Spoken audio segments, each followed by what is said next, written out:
Esto es La Entrevista con Raúl Valladares.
El 2025 representa un monumental reto para el sistema educativo hondureño, el cual, de acuerdo a profesionales, debe ponerse al día con las exigencias de un mundo globalizado que cada vez se dirige a las plataformas digitales y los avances tecnológicos que, a pesar, Honduras logra implementar. Para hacerlo se requiere de mano de obra extranjera y no la nacional, por una capacidad menor, y eso no solo se evidencia en ese ámbito, sino que en la mayoría de las áreas. Por ello, expertos urgen a las autoridades educativas que se esfuercen por implementar una currícula escolar que sea similar al de los países avanzados. No obstante, reconocen que esa sería una hazaña, suponiendo las condiciones en las que está gran parte de la infraestructura de los centros educativos que se mantienen abandonados. Asimismo, las denuncias de padres de familia, quienes aseveran que en algunas escuelas y colegios públicos les solicita el pago durante la matrícula de sus hijos, lo que genera la pregunta: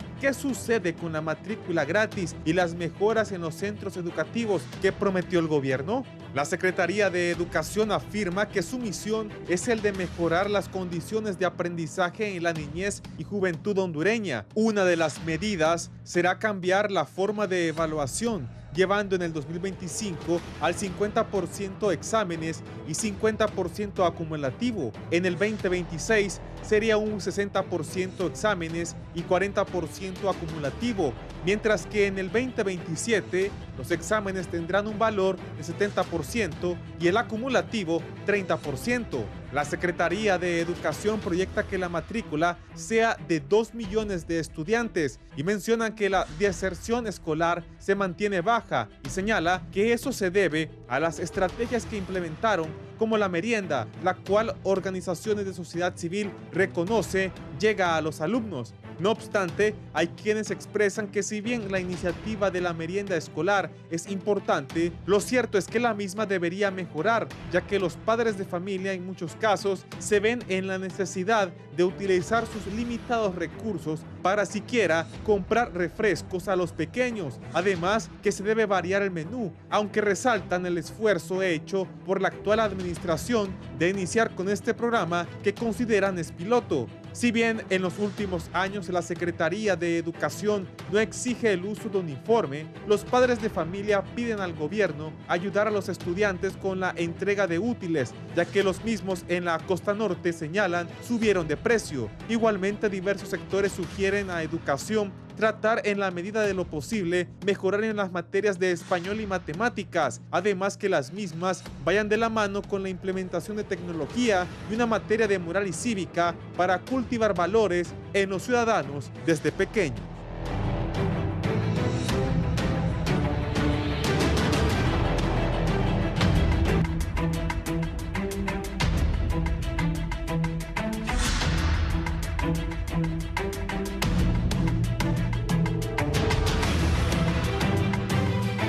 Buenos días, gracias por estar en la entrevista. Vamos a hablar del reto del sistema educativo nacional en el 2025. es el cuarto año de gobierno. Vamos a ver cuáles son las expectativas para este año. Está aquí con nosotros el ministro de Educación, don Daniel Esponda. Buenos días, ministro. Buenos días, Raúl. Un verdadero gusto acompañarle. Siempre lo he dicho y lo reitero, este es el foro de la televisión nacional que a mí en la mañana es el que más me gusta. Gracias. Está la directora del Instituto Técnico Honduras, Emelda Osorio. Emelda, buenos días. Buenos días, licenciado. Buenos días a toda la población hondureña que en este momento nos ve a través de este importante canal de televisión. Gracias. La directora general de Currículum y Evaluación de la Secretaría de Educación, Alana Domínguez. Buenos días. Buenos días, Raúl. Buenos días, queridos padres y madres de familia, queridos alumnos que estamos próximos a recibirlos en este año. Gracias. La subdirectora general de Educación de Jóvenes y Adultos de la Secretaría de Educación, Tracy Mariela Muñoz. Tracy. Buenos días y buenos días a todos los televidentes, sobre todo a los padres de familia y a los estudiantes. Gracias. ¿Por qué se hace acompañar de ellas hoy? Bueno, las compañeras representan algunos de los proyectos más importantes que tenemos en la Secretaría de Educación. La profesora Tracy dirige nuestro Programa Nacional de Alfabetización en las diferentes modalidades que tenemos de entrega y bueno, ha sido una de las constructoras de ese esfuerzo que se ha hecho con los voluntarios y las voluntarias desde los territorios, y eso ha permitido el trabajo de la compañera Tracy y de su equipo de trabajo y todos los que están trabajando en ello, que al día de hoy tengamos ya casi 400,000 personas alfabetizadas. Al inicio de nuestro gobierno nos señalaba mucho que se habían ido del sistema casi 1 millón de estudiantes. Pues hoy, con muchísima satisfacción, le podemos informar al pueblo hondureño de esos 800,000 que señalaban algunas organizaciones no gubernamentales que están fuera del sistema. Hoy están siendo atendidos a través de modalidades educativas en su subdirección de jóvenes y adultos. La profesora Lana ha encabezado el proceso de reforma curricular de la Secretaría de Educación, tanto el currículo de básica como el de media, con el profesor Luis Reinaldo Torti, que es uno de los profesores más reconocidos de educación media del país. Ha venido fungiendo como docente del Instituto Central Vicente Cáceres y hoy es nuestro director de educación media. Y la profesora Emelda, que es una directora de lujo que tenemos en el Sistema Educativo Nacional, es la nueva directora del Técnico Honduras, va por su segundo año. Tercer año como directora del Técnico Honduras. El esfuerzo de la profesora Emelda le ha venido a dar nuevos bríos al Técnico Honduras. Y ahí, Raúl, estamos haciendo dos cosas pero muy interesantes. Una es que de la mano de modalidades educativas, informarle a toda la gente que vive en la Kennedy y alrededores que se han alfabetizado, que a partir de la próxima semana comenzamos a matricular la primaria acelerada. Es decir, que los pobladores de esa zona de la Kennedy y alrededores que ya fueron alfabetizados pueden acercarse al Instituto Técnico Honduras para matricularse en la primaria acelerada que va a funcionar en la jornada nocturna. Además de ello, Raúl, normalmente los centros educativos hondureños en el periodo de vacaciones, mes de diciembre y el mes de enero, se encontraban cerrados o atendiendo únicamente a los estudiantes que presentaban algún rezago y habían reprobado clases. Hoy en el Técnico Honduras, en una alianza que hicimos con la Cámara de la Construcción de Tegucigalpa, con la Chico, tenemos abiertos cursos libres y gratuitos de electricidad, de obra civil y estructuras metálicas. Y estos cursos terminan justo al inicio del año escolar, y una buena noticia también, que es una acción innovadora del gobierno de la presidenta Xiomara Castro, es que en algunos centros educativos en el país vamos a tener aperturados durante todo el año, en el periodo de los fines de semana, cursos libres en diferentes áreas que van a ir desde refrigeración, estructuras metálicas, electricidad básica, electrónica, reparación de celulares, que es una oferta académica que la Secretaría de Educación nunca había ofertado, y que hoy en el gobierno de la presidenta, con toda nuestra política de habilidades para el trabajo, se está impulsando en la misma dimensión en la Red Nacional de Escuelas Agrícolas. También vamos a abrir cursos libres y voluntarios para que todo aquel, no importa si es estudiante o no del sistema regular, o ya egresó del sistema, o simple y sencillamente le interesa un curso, lo pueda ir a sacar. Y doy un ejemplo particular. Por ejemplo, nuestras escuelas agrícolas tienen especies menores. Si un campesino tiene alguna especie menor y quiere ir a tomar un curso de manejo de especies menores, lo va a poder ir a recibir, se matricula en el curso, dependiendo de la naturaleza del curso, va a tener una duración de un par de meses, y eso va a permitir que vayamos formando en algunas habilidades para el trabajo a la población que no ha tenido opción de formarse, digamos, de manera escolarizada en el sistema educativo nacional. Y bueno, el resultado ya de que tuvimos el año pasado exitoso de las grabaciones de los primeros bachilleratos que nosotros creamos, y eso a nosotros nos tiene muy, pero muy contentos. Y bueno, el otro aspecto importantísimo, Raúl, este año se gradúa la primera promoción de profesores de nuestros centros educativos de excelencia de las normales bilingües, y ahí también tenemos abiertos cursos de inglés gratuitos, tenemos cursos nocturnos de 6 a 8 en las normales bilingües, pero también tenemos aperturado, y este año lo vamos a hacer con muchísimo más fuerza, cursos sabatinos y dominicales de inglés. Es decir, que estos muchachos técnicos que trabajan aquí con usted, si tienen libre el fin de semana y quieren aprender inglés, se pueden acercar a nuestras escuelas normales sin pagar un tan solo lempira de matrícula y comenzar sus cursos de inglés. Está abierto para toda la población, para todas las edades también, que eso es bastante importante. Raúl, pueden ir estudiantes que estudian en las escuelas públicas regulares, que no tienen una alta cantidad de horas clase de la asignatura de inglés, y pueden ir a tomar esos cursos los fines de semana con profesores especializados bilingües para poder seguir instalando esta política de inglés como segunda lengua en las escuelas públicas del país. Rápidamente, ¿qué hizo educación en los 3 años? Mira, uno de los aspectos más importantes es la recuperación de la matrícula. Del año 2016 al año 2021, la matrícula venía en caída libre, y eso realmente representaba una tragedia para nuestro país. Es por eso que se acumuló tanta gente sin ir a la escuela. Uno de los retos más importantes de este 2025, que lo asumimos en el 2022, es llegar a los 2 millones de escolares. El punto más alto de la matrícula del Sistema Educativo Nacional fueron 2 millones de estudiantes, y esa ha sido nuestra meta. Ese elemento de poder mejorar la matrícula y ya tener una tendencia a la alza es uno de los elementos que para nosotros es más importante. En la parte académica, rediseñar la formación inicial docente en las escuelas normales bilingües, que en realidad, Raúl, estas son escuelas de excelencia. Son centros educativos donde los estudiantes ingresan a clases a las 7 de la mañana y terminan su jornada de clases normalmente a las 3 de la tarde. Tienen profesores especializados, la mayoría tienen al menos grado de maestría, y algunas no están funcionando extraordinariamente bien. Y doy un ejemplo de ello que es una provocación al sistema y que la próxima administración lo debe seguir cultivando. En el departamento de Ocotepeque ya tenemos matriculado primer grado y segundo grado bilingüe.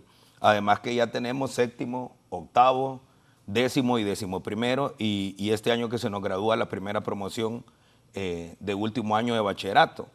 Y eso ha permitido que algunos alcaldes se contagien también de esta política positiva de la presidenta Castro. La presidenta Xiomara Castro, Raúl, se ha convertido en la precursora de la educación pública bilingüe de este país. Y por ejemplo, aquí en el Distrito Central, Jorge Aldana. ¿Cuánta gente bilingüe? Nosotros somos el país de Centroamérica que mayor porcentaje de ciudadanos bilingües tenemos, pero todavía estaba en el sector privado, Raúl. Hoy nosotros en las escuelas normales bilingües podemos llegar a razón casi de 2.000 estudiantes. Y es un proceso que comenzó con muchísimas dificultades, pero gracias a Dios hoy lo tenemos instalado y vamos a aperturar 2 normales más. Este año aperturamos a partir del 1 de febrero la normal de San Pedro Sula en el departamento de Cortés y la normal del departamento de Colón en el municipio de Trujillo. Y le contaba del alcalde Aldana que la alcaldía municipal tiene bajo su administración 11 escuelas públicas, y estamos trabajando un proyecto para que algunas de estas escuelas públicas que tiene la alcaldía municipal del Distrito Central pasen a matricular primer grado bilingüe. ¿Quería decir algo, Alana? Sí, unido a lo que ha expresado el señor ministro, población general, es importante mencionar que los 3 niveles educativos cuentan con una revisión curricular de prebásica, básica y media. En el caso de educación prebásica, con mucha satisfacción les decimos que ahora vamos a tener 4 áreas curriculares. Antes teníamos desarrollo personal social, teníamos esquema corporal, y hoy estamos encontrando que es necesario desarrollar la motricidad. Por eso se incorpora físico-psicomotricidad. En el caso de educación básica, pues avisamos a la población que debemos estar muy pendientes de los aprendizajes que tienen nuestros niños y niñas. En el caso de tecnología estará de 1º a 9º grado. Y qué bien que en el caso de de esta gestión educativa que lidera el señor ministro Daniel Esponda, pues tenemos la Cátedra Morazánica de 1º a 9º grado. Educación Cívica Morazánica estará incorporada en todos los 9 grados de educación básica. Y en el caso de educación media, contamos con nuevos bachilleratos. Se han hecho diferentes mesas de trabajo donde se ha considerado la opinión de los empleadores, pero también se ha fortalecido todo ese componente de emprendimiento. Hoy los jóvenes cuentan con mejores herramientas, con mejores competencias para poder desarrollar su autoempleo y también para la continuidad de sus estudios. De igual manera, es importante relevar que a través de esta gestión se ha estado desarrollando el Plan Nacional de Recuperación de los Aprendizajes. Mucho se había mencionado de que los niños y niñas no alcanzaban las competencias en español y matemáticas. El lineamiento que ha dado el señor ministro para este año es precisamente que las primeras 7 semanas de febrero a marzo estaremos haciendo nivelación a nivel nacional. ¿Qué vamos a hacer entonces con los maestros y maestras? Primero pasar por un diagnóstico y luego dedicar tiempo para que podamos realmente fortalecer lo que dice el Plan 365, que es aprender a leer y escribir bien, aprender de lógica matemática e incorporar las tecnologías. Sí, ¿se logró lo que usted esperaba? Mira, el sistema educativo tiene gigantescos retos, ¿verdad? Eso nosotros no lo podemos obviar. Es decir, poder definir una política que sea duradera en el tiempo es uno de los retos más grandes que tiene el sistema educativo nacional. No hemos alcanzado 100% de todo lo que hemos anhelado. Muchas de esas cosas, Raúl, pasan por el tema presupuestario. Y usted ya ve uno de los problemas que tenemos este 2025, que es el año de cierre de la política del gobierno de la presidenta Castro, que no tenemos aprobado el presupuesto, por ejemplo, ¿no? Y eso sin duda que complica. Precisamente parte de los trabajos que hemos hecho con la sociedad civil, con las organizaciones magisteriales y con otros actores que son aliados del sistema educativo, por ejemplo, es trabajar el Pacto por la Educación para construir, Raúl, entre todos los sectores involucrados en educación, la ley de financiamiento del sector educación. El sistema educativo hondureño está urgido de tener una ley de financiamiento del sector educación que nos ha instruido la presidenta Castro. Para los ministros, no estoy hablando solo para mí, sino para todos los ministros y las ministras que han pasado, es supremamente complicado hacer transformaciones en el sistema educativo si no tenemos dinero para inversión pública, es decir, para innovar, para investigar. Entonces, con los mismos recursos, la población está esperanzada que los funcionarios públicos hagamos grandes transformaciones. Pero si no se tienen recursos suficientes para la innovación, los resultados en realidad no van a ser significativos o van a ser muy dificultosos. Y doy el ejemplo de las escuelas normales. Cuando comenzamos tuvimos muchísimas críticas, algunos colegas suyos hasta nos decían que estábamos locos, que cómo iba a ser posible que en las escuelas públicas aspiráramos a hacer lo que hacían en las escuelas privadas, y hemos demostrado que se pudo. Yo quiero agradecer infinitamente a los compañeros y a las compañeras de las escuelas normales bilingües, a las 5 que comenzaron y hoy a las 10 que tenemos, porque muchísimos de ellos se pasaron meses sin salario, porque no teníamos presupuesto para ello, pero por dicha, el estupendo trabajo que está haciendo todo nuestro equipo de recursos humanos logró encontrar esos presupuestos, ¿verdad? Y en el marco del plan de austeridad que instruyó la presidenta Xiomara, hemos logrado encontrar presupuestos para ello. Pero además de eso, Raúl, hay otros retos importantes que nosotros tampoco los desconocemos ni los ocultamos, como el tema de libros de texto, que es una herramienta importantísima para poder alcanzar los estándares de calidad y que los estudiantes se puedan apropiar de los aprendizajes. Pero nosotros en la Secretaría de Educación, a pesar de las dificultades que tenemos, no nos detenemos. Y por ejemplo, tenemos editados todos los libros, están colgados en el repositorio de contenido digital de la Secretaría de Educación, y ahí también hay una acción bastante innovadora, Raúl. Tenemos el libro de texto, que ese no se debe rayar. El problema de los libros que ha entregado el Estado de Honduras en toda la historia es que son libros desechables. El Estado invierte miles de millones de lempiras en libros y al siguiente año ya están rayados y los estudiantes ya casi que prácticamente no los pueden usar.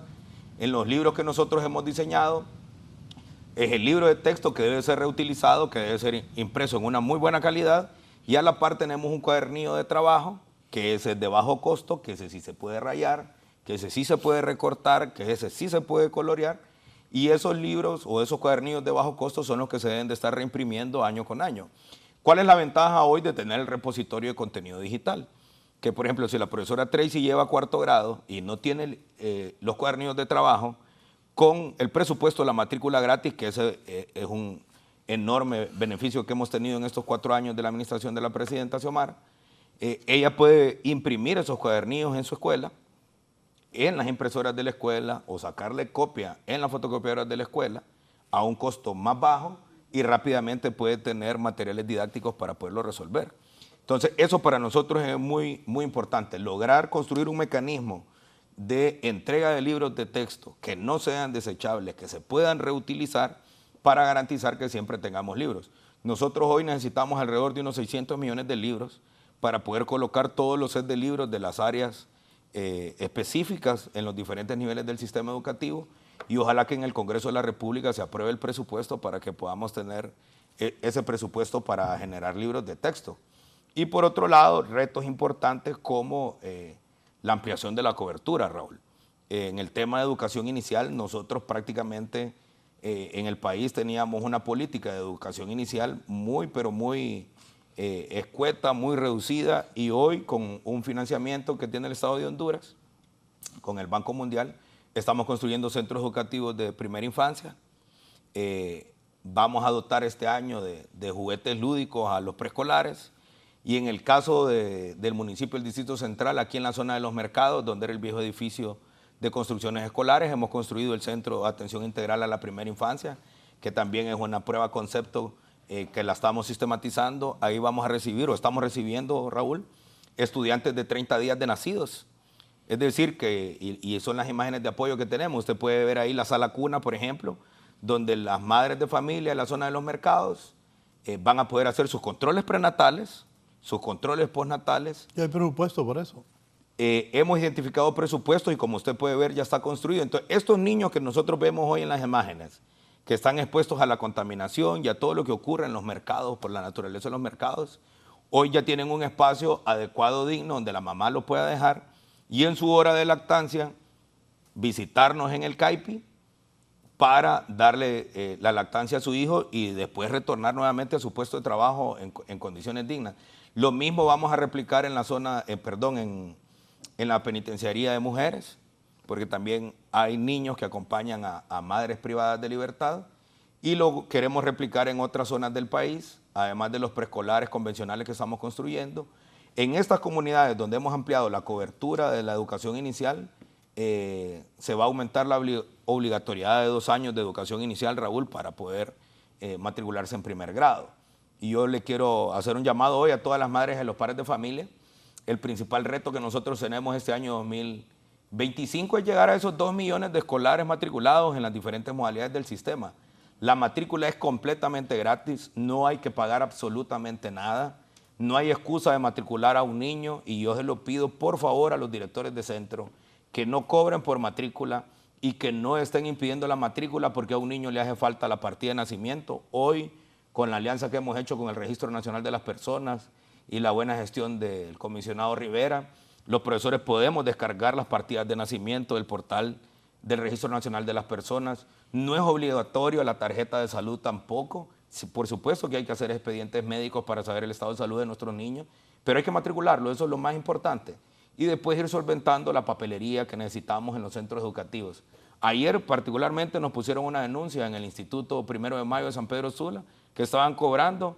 Inmediatamente después de la denuncia, 20 minutos después, ya estaba el equipo de la Secretaría de Educación suspendiendo el cobro de esa matrícula. Así que le hacemos el llamado a las madres y a los padres de familia que si hay algún director que anda boicoteando el proyecto de la matrícula gratis, de la matrícula de nuestros estudiantes, que pongan la denuncia, porque rápidamente vamos a atender esos casos. Sí, Tracy, usted es la subdirectora general de Educación de Jóvenes y Adultos. ¿Qué hay para este año? Bueno, tenemos grandes retos, y el reto más grande es lograr declarar al país libre de analfabetismo. Pero ¿qué conseguimos con esto? Reducir el índice de analfabetismo en nuestro país. Queremos lograr que tengamos un índice por debajo del 4%. Como mencionó el ministro Esponda, llevamos cerca de 400.000 personas alfabetizadas, y esto que solo con un programa, con el Programa Nacional de Alfabetización José Manuel Flores Arguijo, pero también nosotros alfabetizamos por otros programas. Entonces, de 2023-2024 se ha logrado pues alfabetizar esta gran cantidad de personas, y algo admirable que tiene la administración del ministro Esponda es que él piensa en todas las edades, desde primera infancia hasta la población adulta. Entonces, queremos declarar al país, aparte de eso, esas personas que han sido alfabetizadas, poder escolarizarlos, es decir, se está promoviendo que ellos cursen lo que es la primaria acelerada. Y asimismo también atención a rezago educativo, insertar y reinsertar a esta población adulta que no ha tenido la oportunidad de continuar con sus estudios. El año pasado se tuvo la atención de más de 92,000 personas adultos en rezago educativo que se insertaron al sistema educativo. ¿Eso fue en todo el país? En todo el país. ¿Y este año qué esperan? Este año esperamos pues tener una mayor cantidad, una mayor cobertura, incluso damos atención en los centros penitenciarios. Entonces, en esta gestión se ha pensado en toda la población. Se mencionaba de nuevas ofertas educativas, también pensamos en los militares. Este año va a comenzar una nueva oferta de un bachillerato con orientación militar acelerada. Entonces, hemos pensado en cada población, qué le podemos ofrecer y qué pueden obtener ellos para incrementar su escolaridad. Eso que acaba de plantear Tracy y Raúl es una de las cosas, o uno de los retos más importantes, porque ya alfabetizamos esas 400,000 personas, pero no las podemos dejar de la mano. Es decir, que si estos ciudadanos que se alfabetizaron no prosiguen su formación, entonces rápidamente, en un término de 6 meses, puede ser que retornen al analfabetismo por desuso. Entonces, una de las cosas importantes, y yo agradezco a la profesora Emelda porque es una de las primeras directoras que ha tenido anuencia para comenzar con este programa, con este proyecto, es la primaria acelerada nocturna. Es decir, que estos 400,000 que ya alfabetizamos van a tener una opción académica en el Técnico Honduras, por ejemplo, en la jornada nocturna para poder sacar su primaria acelerada, y en algunos otros centros también vamos a tener la primaria acelerada de fines de semana. Entonces, eso para nosotros, Raúl, es muy importante, y este año nosotros tenemos planificado, antes de la llegada del fin del primer semestre del año, declarar al país por primera vez en la historia libre de analfabetismo, que eso sería un gigantesco triunfo, no solamente para el gobierno de la presidenta Xiomara Castro, sino para el país. Pero eso, Raúl, también conlleva una enorme responsabilidad, porque tenemos países hermanos, como Nicaragua, por ejemplo, que ha tenido 3 jornadas de alfabetización, porque se alfabetizó y con los cambios de gobierno, los gobiernos que vinieron dejaron de dar las actividades de mantenimiento, y nuevamente la población superó el 6% de analfabetismo y el país retorna nuevamente a estar en la caracterización de país no libre de analfabetismo. Entonces, el reto de esto, y por eso yo planteo que es fundamental la continuidad de las políticas exitosas que ha tenido el gobierno de la presidenta Xiomara Castro, como el tema de la alfabetización, debe de continuar el proyecto de alfabetización en mantenimiento para nunca volver a subir por encima del 4%. Sí, ¿y el Técnico Honduras cómo va? El Técnico Honduras ha estado laborando desde el 2020-2024. Ese es el de pantalón verde, ¿verdad? No. ¿Veis? Sí, aquel es el Bográn. Pero es importante. Este está en la Kennedy. Estamos en la Kennedy. Es importante sí, dar me a acuerdo conocer. cuando estaba ahí, Pote. Sí, nosotros somos el CACI. Nosotros hemos venido desarrollando y trabajando directamente con la Secretaría de Educación, ofreciendo estos cursos vacacionales. En el año pasado iniciamos, son 3 semanas del mes de diciembre y 3 semanas en el mes de enero del 2025. Hemos concluido, hemos avanzado, licenciado, hemos podido llegar a personas de mayores de 50 años que les estamos ofreciendo estos cursos vacacionales en el área de electricidad, de estructuras metálicas, construcción civil. Y para nosotros nos sentimos muy orgullosos ver señoras que están matriculadas en estos cursos y que han podido desarrollar sus competencias y verlas felices, sobre todo verlas cómo se han venido desenvolviendo, verlas que ya pueden hacer lo que son las conexiones eléctricas y eso nos llena de mucho orgullo. Creo que todos los educadores en Honduras, nuestro principal nuestra prioridad debe ser siempre llegar a poder tener esa proyección con la población hondureña y especialmente con los padres de familia y con nuestros estudiantes que en este momento tienen estas alternativas de, una vez que concluyen su periodo académico, poder seguir formándose en las diferentes áreas que tenemos. Y como bien lo mencionaba el señor ministro, vamos a continuar los días sábados, todo el año ofreciendo a la población de la Kennedy también, para que puedan tener esta opción de estos cursos los días sábados, y no sé si el domingo también, porque es importante. Fíjese que no solo tenemos población adulta, sino que también egresados del técnico Honduras, de repente en electrónica, pero quieren reforzar sus competencias en electricidad y ahí están matriculados en este momento.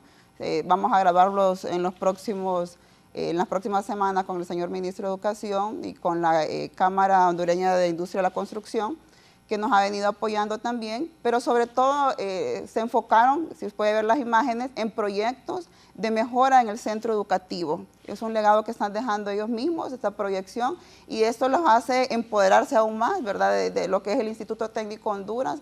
A todos aquellos egresados del Técnico Honduras les decimos, si quieren fortalecer las competencias en otras áreas en las que ustedes de repente no conocen porque se decidieron por una, electrónica por ejemplo, en electricidad, los de electricidad en electrónica o en estructura metálica. Estamos con toda la disposición en este 2025 y decirle a los padres de familia que el Técnico Honduras está listo para recibirlos de manera gratuita.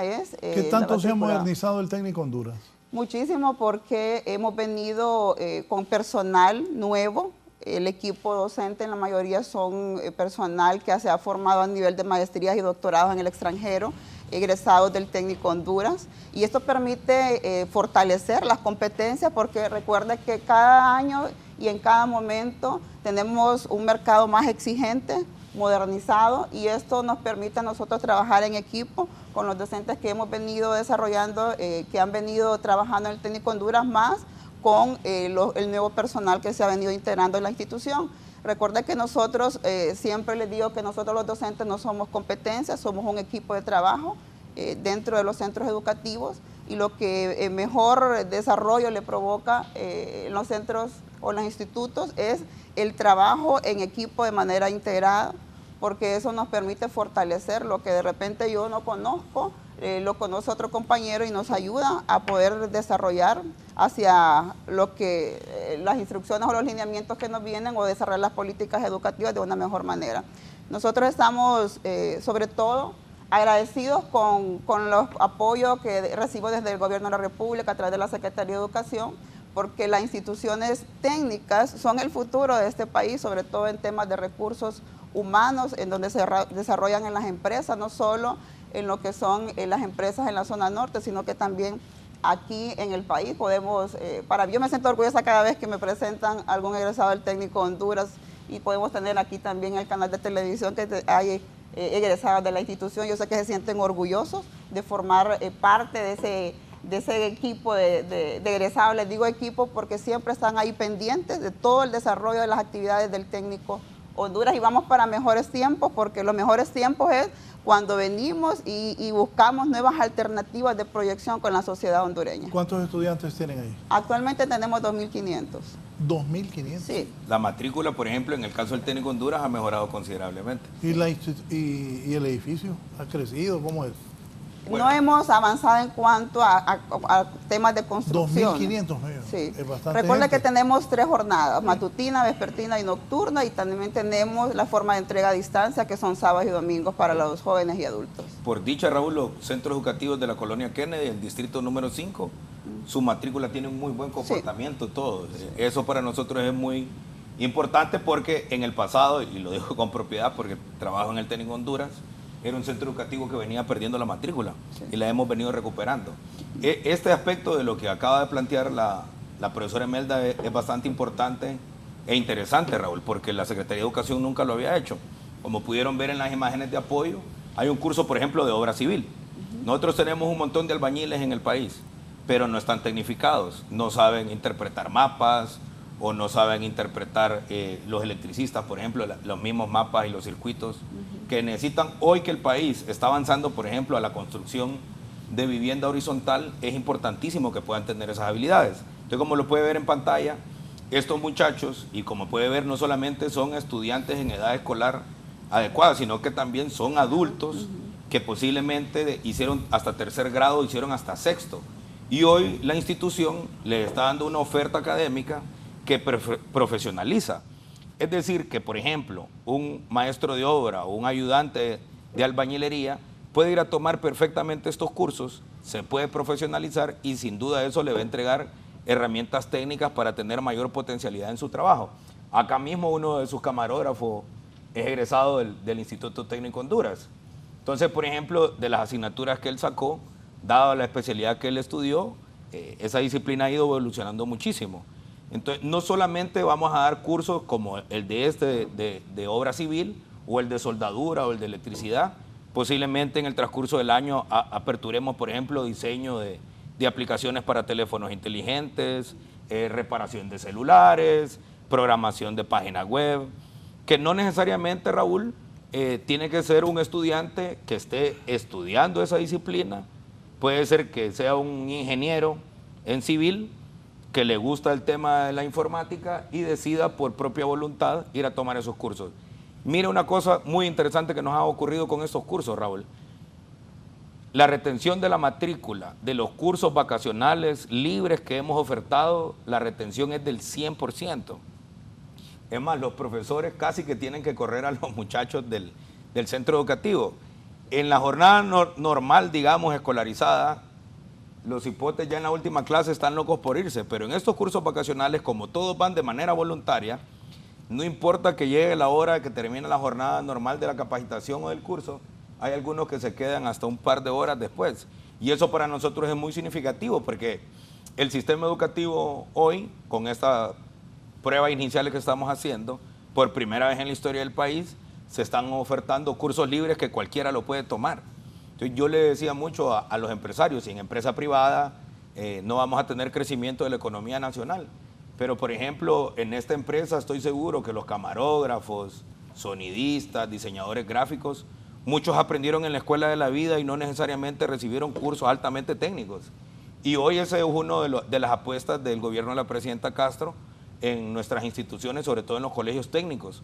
Ofertar espacios formativos que no sean escolarizantes, pero sí profesionalizantes, y que eso le entregue herramientas técnicas a nuestros jóvenes y a los que no están tan jóvenes también, para que puedan desempeñarse en algunas labores que exige el mundo de hoy que normalmente no se había ofertado. Además de eso también no estamos descuidando la oferta académica tradicional y la propia Lana tiene todo un repertorio de bachilleratos nuevos que hemos aperturado, como el bachillerato bilingüe, por ejemplo, los bachilleratos en turismo que estamos aperturando, toda la gama de bachilleratos que hemos aperturado en la educación rural, que para nosotros eso es muy importante, devolverle la vitalidad a la educación rural.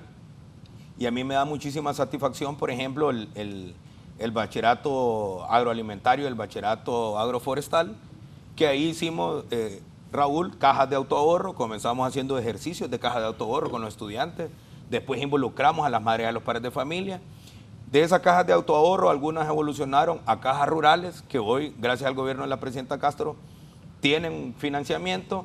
Y el año pasado, al cierre del año, se fundaron 6 cooperativas escolares que son de los estudiantes, que las ganancias de esas cooperativas son de los estudiantes, y la única responsabilidad fiscal, digamos, que tienen, que también es un proceso educativo, es que aportan un 6% de sus ganancias al centro educativo donde estudian para que se reinvierta, pero también para que se eduquen en política fiscal y que hay que pagar tributos en la lógica de la ley de justicia tributaria que la presidenta Castro está impulsando. Eso nos está permitiendo, Raúl, tributar a romper el ciclo de pobreza de las comunidades rurales y las comunidades más pobres del país. Y fíjese que en estos bachilleratos nuevos, que ya graduamos nuestra primera promoción, los muchachos han sacado de sus cultivos los agroquímicos, han sacado de sus cultivos los pesticidas y las semillas transgénicas. Y ya desde los territorios, desde las labranzas comunitarias que se han venido organizando, tenemos ya más de 28 variedades de maíz y frijol criollo. Eso tributa a la autonomía alimentaria y a la independencia alimentaria, y a nosotros nos da muchísima alegría. Pero el reto, ¿cuál es el reto? Tenemos experiencias que son pequeñas, que han sido exitosas en zonas muy particulares del país, y el reto de este año 2025 y lo que viene es que eso lo podamos escalar a otros territorios. Y esos mecanismos nos sirvan para reducir o eliminar en el mediano plazo la desnutrición infantil, que nos permita que nuestros campesinos no dependan de los agroquímicos y sobre todo que tengamos una sociedad más sana. Alana. Sí, me gustaría también agregar a todo lo que ha expresado el señor ministro, si bien es cierto, hay una nueva oferta académica, es importante mencionar esa articulación que se ha tenido con las comunidades y creo que es relevante también mencionar el componente de alimentación escolar, cómo ha venido a contribuir precisamente a la permanencia de los educandos, el involucramiento de padres y madres de familia con los comités de alimentación escolar. De igual manera, me gustaría expresar a la comunidad nacional e internacional que en el marco del gobierno de nuestra presidenta Xiomara Castro de Zelaya se ha podido reinsertar a más de 51.292 hondureños que habían estado fuera del sistema, algunos retornados, otros que por razones de migración interna se habían desplazado internamente, y eso ha permitido entonces renovar y dar esa credibilidad de toda la oferta académica que se está desarrollando a nivel de país. Entonces nos alegra mucho decir que se está continuando con esa política amigable de puertas abiertas para que las niñas y niños, jóvenes y adultos puedan regresar y culminar sus estudios educativos. Sí, voy a hacer la primera pausa, pero aquí hay, me dice la compañera Bellino, que de hecho Luteca podría decirle al ministro que tiene 2 proyectos pendientes que mandó a hacer las evaluaciones desde hace un año y no ha caminado nada. Además, en la escuela 3 de octubre, este año se quedó sin 3 maestros que les pagaba la alcaldía de Santiago Puringla y que hizo esa solicitud a él, se le hizo esa solicitud a él también y no ha habido respuesta. Lo verificamos y lo atendemos con todo gusto.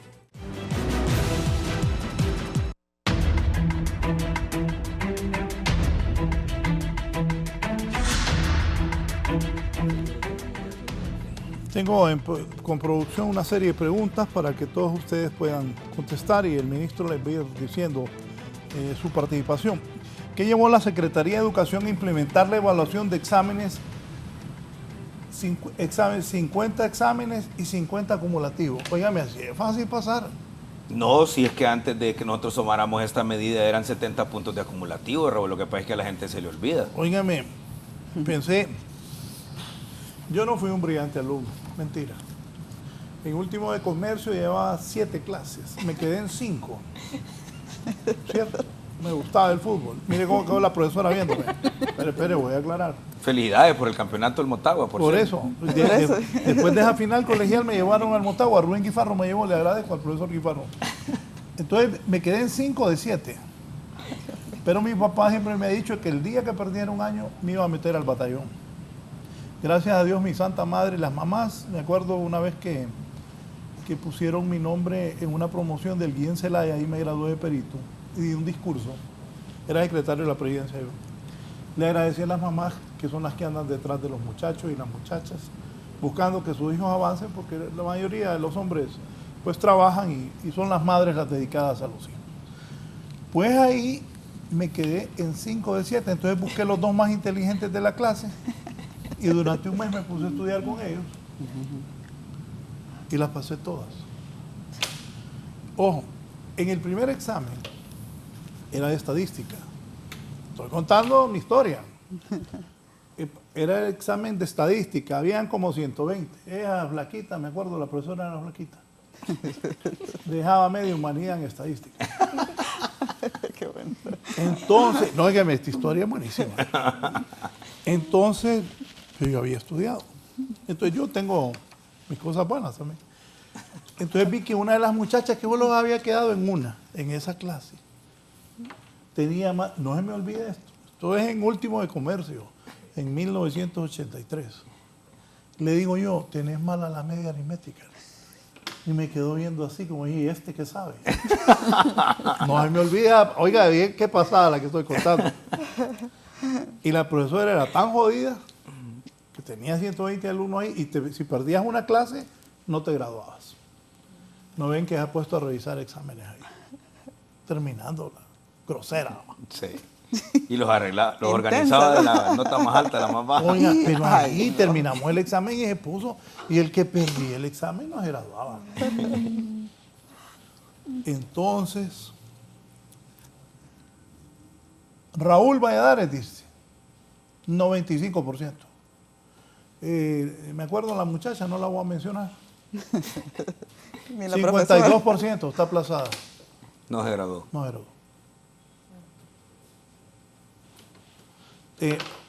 Traigo esta historia mía porque así es más fácil pasar. Claro. 50 exámenes y 50 acumulativos. Ajá. No, ¿Y entonces pero- qué aprenden? Pero mire, la pregunta se tuvo que haber hecho en el Mire, año... las tengo sorprendidas las profesoras. No, pero mire, esa pregunta se tuvo que haber hecho en el año 2014. En el 2014...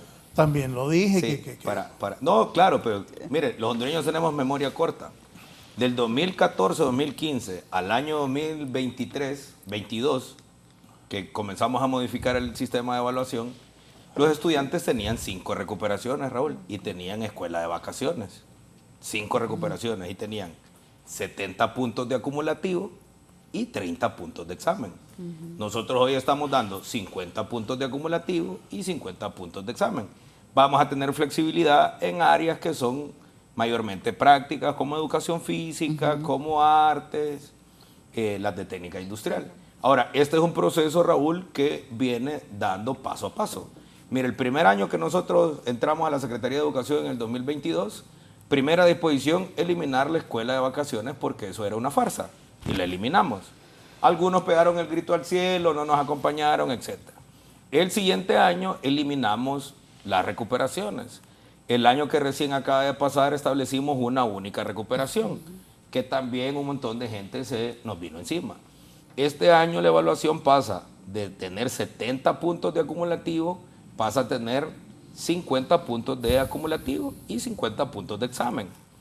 Cuando nosotros damos la nota de que vamos a dar 50 de acumulativo y 50 de examen, hasta escribió un muchacho que todos los días apunta cosas, dijo que mejor los pasemos. Lo que ese muchacho que apunta no se acordaba es que en el 2014 nos obligaron a dar 70 puntos de acumulativos. Dime el nombre del muchacho. Sí, Es que como es muchacho. anónimo, Ajá. sí, creo que es muchacho. Pero entonces el tema es que Ya sé, para el año 2026, es. para el año 2026, aspiramos a tener 60 puntos, 60 puntos de examen y 40 puntos de acumulativo. Y en el año 2027, si se mantiene esta política de volver la rigurosidad a las evaluaciones, vamos a tener 70 puntos de examen y 30 puntos de acumulativo. Ahora, aquí nosotros debemos de ser, no somos cuadrados tampoco. El examen no es el único mecanismo para evaluar si los estudiantes se han apropiado de los conocimientos. Pero estas cosas han hecho que los estudiantes tengan mayor facilidad para hacer las tareas y eso no está mal, está bien. Pero ¿cuál es el problema, Raúl? Y esto le hago un llamado a los padres de familia para que se sienten a hacer tareas con sus hijos, con sus hijas. Miren, hoy hay herramientas de la inteligencia artificial, que la inteligencia artificial ya vino, se quedó y va a seguir mejorando. Usted, si redacta bien un prompt en el ChatGPT, y le puede decir, actúa como Raúl Valladares y escribe un editorial de 2000 caracteres y se lo hace y punto. Entonces, ¿cómo el profesor va a evaluar si ese muchacho hizo ese ejercicio o si se apropió de la investigación que hizo? Entonces está bien que se gane sus 30 puntos con tareas, pero donde nosotros vamos a ir validando si ese muchacho hizo las tareas y se apropió de los conocimientos, que es lo más importante, es en las evaluaciones que vamos a hacer. Ahora, este es el punto, Raúl. Cuando nosotros decimos evaluaciones de examen, no necesariamente que eso es un solo examen con los 50 puntos. El profesor puede dividir en 2 exámenes de 25 puntos. Los profesores hoy, nosotros respetamos la libertad de cátedra, tienen esa facilidad. O si quiere puede hacer 5 evaluaciones de 10 puntos y hace evaluación continua. ¿Sí? ¿Por qué estamos haciendo esto, Raúl? Porque sí necesitamos que los estudiantes vuelvan a agacharse a los libros a leer. Sí necesitamos nuevamente que los estudiantes se esfuercen. Por ejemplo, nosotros que somos casi de la misma generación, si nos asignaban una tarea, nos tocaba ir a la biblioteca a buscar libros, a leer y a releer para poder hacer las tareas. Hoy los niños con estas herramientas tecnológicas tienen mayor facilidad para hacer ese tipo de actividades. Entonces, ¿qué ocurre, Raúl? ¿Cuál fue el efecto de flexibilizar el sistema de evaluación desde el 2014 para acá?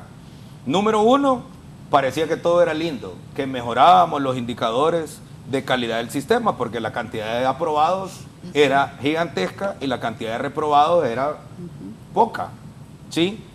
Pero ¿qué ocurría? ¿Qué es el segundo efecto cuando estos muchachos iban a hacer las pruebas de ingreso a las universidades públicas y privadas? No alcanzaban los puntajes mínimos y se quedaban por fuera del sistema. Entonces, ¿de qué sirve que estemos graduando una cantidad elevada de bachilleres que tienen su título de bachiller, que son los del Estado de Honduras? Pero si cuando van a validar sus conocimientos a las universidades no las tienen. Entonces, esa es una reflexión profunda que tiene que hacer el sistema educativo nacional, que nosotros hoy estamos apretando los indicadores.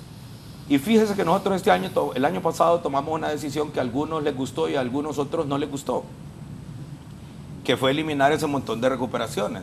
Cuando todos los que estamos aquí éramos estudiantes, solo había una tan sola recuperación. Sí. ¿Sí? No te digo, perdón, no le digo que perdí una clase y que la gente se quedaba aplazada. Claro. No se graduó. Varios compañeros no se graduaron. Me acuerdo del profesor García, cuando se refirió a los graduantes, me felicitó ahí delante de todos los compañeros, porque mucha gente se quedó. Claro. Pero yo cuando veo 50%, eso que en el 2014 lo dije, y 50 acumulativos, entonces ¿qué van a aprender? Claro. Claro. Entonces, ¿sabe qué ocurrió de una política oculta, digamos, que no salió oficialmente? Pero ese era, pensamos nosotros los profesores que ese era el espíritu de ese mecanismo de evaluación que nos impusieron en el 2014. Los profesores terminábamos pasando a los alumnos. ¿Por qué terminábamos pasando a los estudiantes? Les teníamos que dar 5 recuperaciones, Raúl. Mire, se lo digo porque a mí me tocó. Yo muchas veces puse hasta 3 veces el mismo examen, ni siquiera lo cambiaba. Y aún poniendo el mismo examen 3 veces, ni así los pasaban. Entonces después venía el director distrital o el municipal No, a decirle al director. es que le voy a decir, la mayoría de los estudiantes éramos haraganes o son haraganes. Y los buenos profesores, más bien uno debe agradecerle. Yo recuerdo en la universidad al licenciado Jorge Reinaldo Amador, muy buen maestro.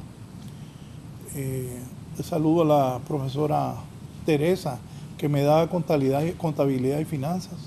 Recuerdo que ella muy buena profesora, aparte era guapísima la profesora. La profesora Dora de matemáticas, imagínense que me acuerdo de la profesora Teresa, la profesora Dora de matemáticas. Oiga, pero ahí lo aplazaban a uno. Claro. No, es que el amor y rigor es necesario en los salones de clase. Claro, Sí. Pero ¿y así cómo va a aprender la gente? Fíjese que a mí me ha acosado... Muerte en la risa está la profesora ahí. Sí, porque ella Lo de guapísimo me llamó la atención. ¿La reprobaba o no? No, Con si ella, así es. No pasé las 2 en la recuperación. No, Ok. no, Pero no faltaba clase, Raúl. no faltaba clase. No, a esa clase con esa profesora. No, porque ahí era seguida las clases. Es que a mí, yo pasaba en el Virichiche jugando fútbol, pero mi papá me decía que me iba a meter al batallón y yo me daba miedo. Y me puse a estudiar, pues. Pero traigo esto porque en aquel tiempo usted perdía una clase y no pasaba el año. Sí. Pero ¿y ahora cómo está la cosa? Hoy, ¿cómo está? Este año, ¿cómo está? ¿Cómo pasa la gente? ¿Con cuánto pasa? ¿Con 60? No, siempre con 70. 70. Siempre con 70. Pero el nivel de exigencia Es mayor. de la evaluación, digamos, de lo que normalmente llamamos exámenes es superior. Sí. ¿Qué quiero decir con esto, Raúl, de lo que teníamos en el pasado? Si los estudiantes entregaban las tareas, tenían aprobada la asignatura. Con 70 ya. Sí, porque tenían 70 puntos de acumulativo. Entonces, ¿qué es lo que ocurre? ¿O qué era lo que ocurría? Venía el director distrital y le decía a la directora del centro educativo, fíjese que sus índices de reprobación son muy altos. Entonces, mire, yo escuché directores de centros educativos decirle a su personal, miren, pasen. Mire, ve que ustedes los profesores no se componen, los varones. ¿Cómo se acuerdan las profesoras Teresa y Dora, verdad? Saludos al panel, dice el profesor Alexis Ordóñez. ¿Ah? Saludos al doctor Alexis. Pero eso es una realidad objetiva, Raúl, que lo tenemos que involucrar a todos los actores. Y fíjate que un elemento importante que nosotros hemos impulsado es la escuela para padres. Es que Alexis estuvo ahí en el Guillén también. Sí. Ya lo acordé. Sí. Es la escuela para padres. Nosotros hoy sabemos cuántos padres están reprobados. Y cuando me refiero a reprobados, no es que les aplicamos una nota, pero ¿de quiénes son los padres reprobados y las madres reprobadas? las que no van a recoger notas, las que cuando un hijo tiene un problema en la escuela no llega a las citas que le hacen los profesores, etcétera, ¿no? Entonces, hoy tenemos una variedad de herramientas en la Secretaría de Educación para poder verificar esos procedimientos. Y las otras cosas que son muy importantes, Raúl, que a mí me tienen muy contento, y usted nos ha ayudado en este foro a poder hacer eso, es que las discusiones alrededor del sistema educativo siempre eran problemas de pago. Siempre eran quién es el ministro, que si al ministro lo van a sacar o lo van a dejar. Pero le voy a decir por qué. Yo hago eso con usted. Primero, usted es un buen comunicador, se lo he dicho al presidente Zelaya. Porque cuando vienen ellos, las profesoras que hoy están aquí y el señor ministro, quiero que la gente se entere de las bondades que hay para que la gente vaya y buscar a cómo ayudarle a sus hijos. Pero si yo me pongo aquí de que los cachurecos están peleando con usted o los del libre con los cachurecos, en nada estamos. Eso es lo que quiero, que la gente sepa para que se oriente con sus hijos cómo ayudarle. Claro, y fíjese que eso es muy importante, porque si nosotros no tenemos... Yo cuando quiero que haya pleito aquí, llamen a los políticos que lleguen y va a haber pleito. Me acuerdo. Sí. Bueno, andaba en las calles este señor gritando en contra del gobierno de nosotros. Sí, es cierto. Era dirigente estudiantil. Bueno. Entonces, si no tenemos fortalecido el trinomio padres de familia, estudiantes y docentes, va a ser muy difícil que alcancemos lo que anhelamos. Y le doy una muestra que con poco podemos ir avanzando. Nosotros hoy, en la Secretaría de Educación de Honduras, es la primera secretaría de la región centroamericana que tiene bachillerato virtual. Entonces, hoy tenemos estudiantes en el bachillerato virtual en el Reino de España, estudiantes en Estados Unidos y tenemos un estudiante en Inglaterra. Entonces, ¿qué ventana nos abre el bachillerato virtual? Para los hermanos hondureños que se tuvieron que ir al extranjero, si solo hicieron primero de bachillerato, Raúl, hoy se pueden conectar a cualquier hora del día o de la noche y tomar sus cursos del bachillerato virtual. Y estamos haciendo gestiones ya con el canciller Reina y vamos a ir a graduar este año, a entregar títulos a las embajadas y a los consulados a Estados Unidos y a España. Pero esto más, si hay un joven, por ejemplo, que ya se pasó de la edad para ir a un bachillerato convencional, pero todavía tiene los deseos de estudiar y rebasa los 18 años, hoy ingresa a la plataforma de la Secretaría de Educación y en cualquier mes del año, Raúl, puede comenzar su bachillerato virtual. El año lectivo regular en Honduras opera del 1 de febrero al 30 de noviembre de cada año. Si ese muchacho se quiere matricular en agosto en el bachillerato virtual, lo puede hacer sin ningún problema. Entonces, vamos a aumentar la cobertura de la educación media, por ejemplo, con este bachillerato virtual. Con la presidenta Xiomara inauguramos una escuela en la comunidad de Río Tinto, en Atlántida, en el municipio de Tela, es una comunidad garífuna aislada. Tenemos hasta 9º grado. Pero ahí ya tenemos un aula virtual. Esa comunidad no tiene electricidad y no tiene cobertura de internet, ni siquiera la señal de telefonía de las dos privadas. Pero esa escuela hoy tiene computadoras, tiene internet y tiene electricidad solar. Entonces, ¿qué es lo que va a ocurrir? De 7 de la mañana a 12:40 del día va a operar el centro básico que inauguramos, pero vamos a colocar un profesor para tener abierto la sala de computación y los muchachos que están en edad para poder ir a un bachillerato que no pueden salir de la comunidad van a poder ir a utilizar las computadoras de la escuela, a conectarse con el internet de la escuela para comenzar estudios en el bachillerato virtual. Sin duda que eso no es lo óptimo, lo mejor de la educación es tenerla de manera presencial, pero es una opción flexible que le estamos dando a la población, tanto a la que emigró como a la población que está en zonas aisladas que no hay bachilleratos, para que puedan tener un bachillerato y si su familia hace un mayor esfuerzo, enviarlo a la universidad o tener las certificaciones para optar a un puesto de trabajo en el cual le exigen tener su bachillerato. Para nosotros eso es muy importante, Raúl, y bueno, graduar esa primera promoción este año para nosotros va a ser muy significativo. Sí. De todo esto, ¿qué le dice a la población? En su ramo que es de jóvenes y adultos. Que todavía tienen la oportunidad, que no importa la edad que tengan para reinsertarse al sistema educativo. Entonces los invitamos a la persona que no sabe leer y escribir a que forme parte del proceso de alfabetización y el que ya se alfabetizó que pase a cursar en cualquiera de los grados que se quedó. Sí. Para el ministro, que anote el Instituto Ibrahim Gamero Idia, que es de la Ermita Talanga, es un solo desastre. Ponga orden a ese colegio. La mayoría de los profesores se van antes que termine su jornada. Casi no hay matrícula en la tarde porque los profesores no llegan o se van y los alumnos no llegan a nada y luego se van. Hay mucho profesor Aragán, dice aquí uno de los televidentes. Bueno, nosotros hoy con la dirección de supervisión y acompañamiento estamos haciendo visitas regulares. Lo vamos a visitar. Mire lo que me escribe una profesora del Paraíso. Buenos días.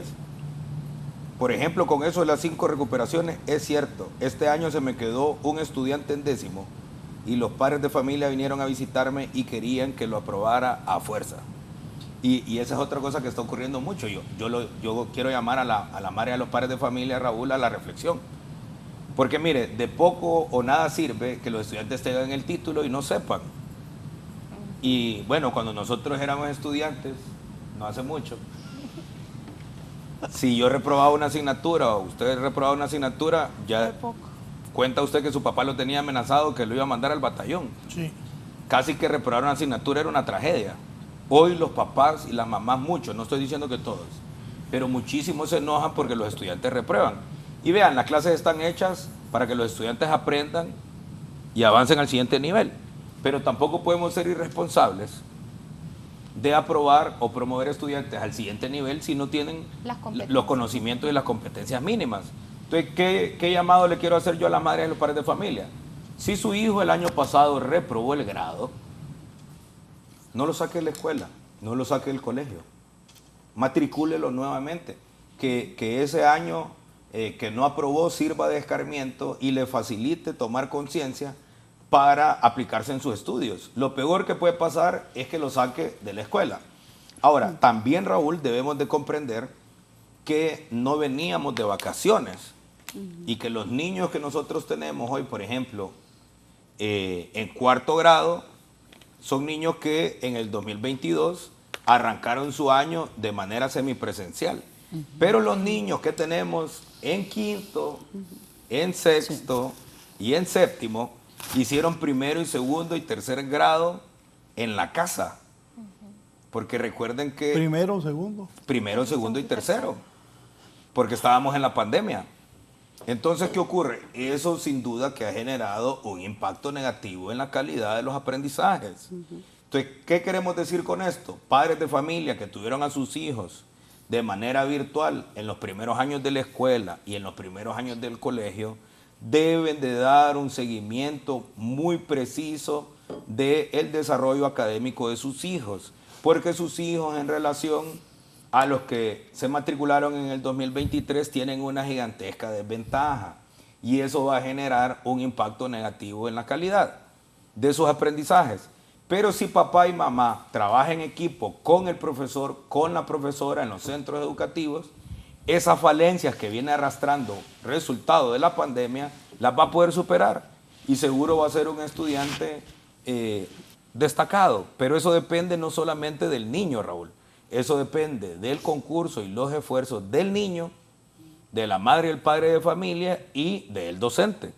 En ese sentido, comprender que la pandemia nos ha afectado muchísimo es fundamental. A mí me gusta mucho jugar con mis sobrinos. Yo he identificado a algunos de mis sobrinos y de mis sobrinas, por ejemplo, que ingresaron a la escuela en la pandemia, que no saben jugar, que no saben correr, que no pueden rodar, que no pueden patear un balón, que no pueden lanzar objetos como una pelota o una cosa tan básica como lanzar una piedra. O armar rompecabezas. Armar rompecabezas, el tema del motor fino. ¿Por qué? Porque estaban atendiendo sus clases desde una computadora, desde un tablet, un teléfono. Yo invito a los padres de familia a que jueguen con sus hijos, sobre todo los niños que tenemos en educación inicial. No les den estas cosas a los niños chiquitos. Es muy cómodo, y sobre todo para los papás millennials, un niño está jugando o está pidiendo atención, le entregan un teléfono, los padres no tienen idea del daño terrible que le están causando a sus hijos chiquitos entregándole estas cosas. Oigan, y eso es... Es terrible. Eso es normal, ¿vale? ¿Anda a jugar? Sí. ¿De que son bebés? Sí. Sí. Mire, y hay muchísimos... Deja de joder, va. Sí, Andamos. sí. Hay muchísimos estudios alrededor Sí, hombre. de los efectos negativos que están generando las pantallas. ¿Cómo hablamos los hondureños así? Vaya, deje de joder, tenga. Sí, exacto. Y, Calla ahí, pote vos, dale el celular. por ejemplo, usted ya no ve niños jugando en la calle. Pensé eso, nosotros. Tejo, jugamos. Claro, entonces, por ejemplo, siempre en modalidades Dije, no, educativas... muchachos, dije el Chele que ya ni Maule jugamos. No, no puede. Nunca tocaron un cierto. trompo, un Chute yoyo. también. Que un trompo, ¿cuándo? Pero en realidad, fíjese, Raúl, que si nos vamos y nos remontamos a la historia, todos esos juegos en realidad eran instrumentos pedagógicos y lúdicos, porque servían para desarrollar el motor fino y el motor grueso de los niños. Lo que pasa es que, como se convirtieron en cosas tradicionales, que después por la tecnología se fueron abandonando, la sociedad no ha valorado la importancia del juego. Pero es que la gente también, la gente ya mayor, también la tecnología los tiene. Un día me dijo Mel Zelaya, oíme vos, ¿tenés Alexa? Vaya. Es cierto. Pregúntele cuando vea a Mel. Sí, el juguete del presidente hoy es una pizarra electrónica. Lo único que han dado los chinos a pizarra. No es mentira, me dijo, oíme vos, ¿tenés Alexa? Los tiene atrapados Sí. ese mundo. ¿Y cuál es la tecnología que tiene educación en las... Vaya, por ejemplo, ahí en su colegio. Es un Nosotros- colegio famoso. Mire, habían dos colegios famosos. El técnico suyo y el Luis Bourán. El técnico Honduras y el Luis Bourán han sido famosos aquí en Tegucigalpa, ambos colegios. Porque la gente se prepara técnicamente, porque antes solo éramos bachilleres o peritos. Pero cuando salieron esos dos colegios técnicos, era una nueva opción para los jóvenes. Y me parece que es importantísimo los dos colegios. ¿Qué tecnología tienen ustedes ahí? Nosotros ofrecemos actualmente dentro de la oferta académica el bachillerato en informática y también el informática con orientación en robótica. Y también hemos desarrollado a través de las nuevas reformas que se han hecho a las mallas curriculares en electrónica, por ejemplo, ya llevan clases del mundo de la tecnología y vamos a agradecer a la Secretaría de Educación que el año pasado, finales de año, dotó de equipos nuevos que no le hemos todavía, como dicen, estrenado. Estamos esperando que nuestros estudiantes ingresen para poderles mejorar los laboratorios en electrónica y también en mecánica industrial, al igual que en el mundo de la informática, pero también quiero hacer mención que a través de la Secretaría de Educación se ha apoyado, se ha dotado de lo que es el Internet a través de la Dirección de Gestión por Resultados, creo que nos dio eso, porque antes se pagaba una factura grande, enorme en cuanto al uso del Internet, pero ahora ya tenemos ese Internet gratuito en los laboratorios y eso es importante destacarlo.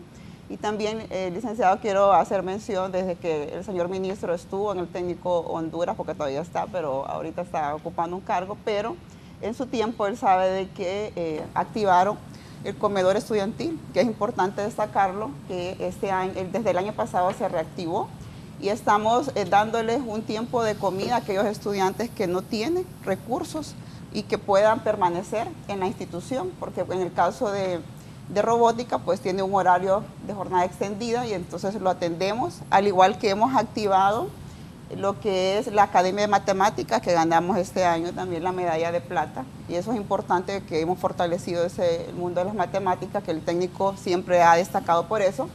Y quiero hacer mención que el año pasado cubrimos alrededor de 300 estudiantes de las dos jornadas matutina y vespertina en atención al comedor estudiantil, tuvieron su tiempo de comida y nos llenó de mucha alegría saber que dentro de los testimonios de varias de las estudiantes del año pasado agradecían porque a través de la matrícula gratis que recibimos en el técnico Honduras, que es de 1 millón de lempiras, hemos venido destinado una porción, como dice, o hemos apartado una vez que nos reunimos con todos los jefes para poder contratar una señora que prepare los alimentos para estos jóvenes y los atienda y puedan permanecer en la institución.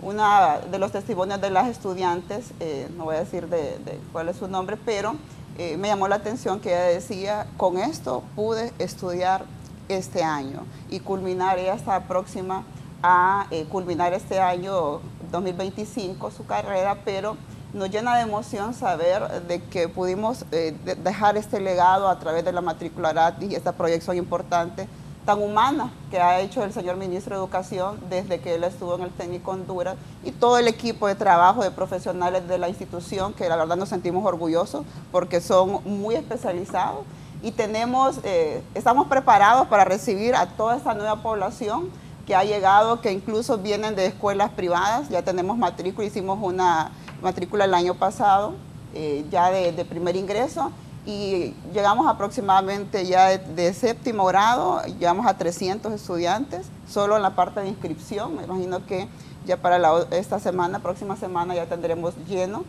Y sentimos mucha satisfacción saber que confían en la educación pública. Y una de ellas soy yo. Este año mi hijo va a cursar en el Técnico Honduras, y sobre todo porque nosotros como mamás debemos ser las primeras que debemos creer en la educación pública y sobre todo en la educación técnica, porque no solo para el varón, sino que también para la niña, saber que puedan desarrollar competencias que de repente siempre se había dejado históricamente o culturalmente en Honduras, que la mujer no podía de repente hacer algún tipo de instalaciones en sus casas. Entonces eso nos permite a nosotros abrir las puertas y decirles nuevamente que aunque ya hemos tenido una gran cantidad de población de mujeres o de niñas o de jóvenes en el Técnico Honduras, pues ahora hay mucho más apertura. En los cursos vacacionales también tenemos estudiantes o participantes que son no solo del Técnico Honduras, sino que también de otros institutos técnicos, que las tenemos acá y que las vamos a graduar en las próximas semanas, y eso nos llena de mucho orgullo.